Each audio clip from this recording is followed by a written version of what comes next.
একদিকে স্ত্রী সুনিতা জানাচ্ছেন তাদের সম্পর্ক আজও অটুট, অন্যদিকে সোশ্যাল মিডিয়ায় ছড়িয়ে পড়েছে এক ভিডিও যেখানে বিমানে এক তরুণীর কাঁধে মাথা রেখে আরাম করছেন গোবিন্দ।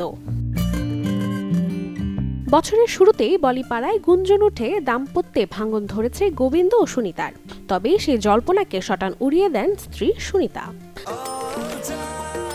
নিশ্চিন্তে খান স্বাস্থ্যকর অল টাইম পান, অল টাইম হেলদি লাইফ। স্পষ্ট জানিয়ে দিয়েছেন গোবিন্দ আমার স্বামী, আমাদের সম্পর্কে কোনো তৃতীয় ব্যক্তি ঢোকার কোনো জায়গা নেই, কোনো কারণে আমি তাকে ছাড়তে পারি না।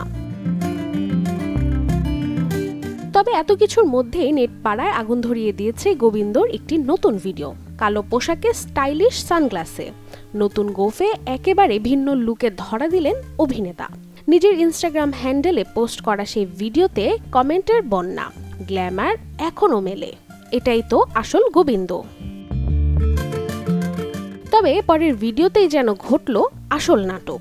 একটি বিমানের ভেতরে দেখা যাচ্ছে এক তরুণীর পাশে বসে রয়েছেন গোবিন্দ, এমনকি অভিনেতা সেই তরুণীর কাঁধে মাথা রেখে নিচ্ছেন বিশ্রাম। মুহূর্তের মধ্যেই ভিডিওটি ভাইরাল হতে এক ঝড় বয়ে যায় নেট পাড়ায়। একজন মন্তব্য করেছেন, কে এই তরুণী, কেন এই ঘনিষ্ঠতা? অন্য একজন আবার লিখেছেন, অসভ্য নাম্বার 1। আবার অনেকেই দাবি করছেন মেয়েটির মুখে অস্বস্তির ছাপ স্পষ্ট ছিল, যদিও সেই মুহূর্ত নিয়ে মুখ খোলেননি কেউই।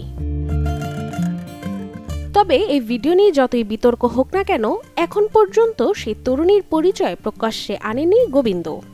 অনেকেই প্রশ্ন তুলছেন, ব্যক্তিগত জীবনের সম্পর্ক নিয়ে চলা গুঞ্জনের মাঝে এমন ভিডিও কি সত্যি কাকতালীয়? Desk report, channel 24।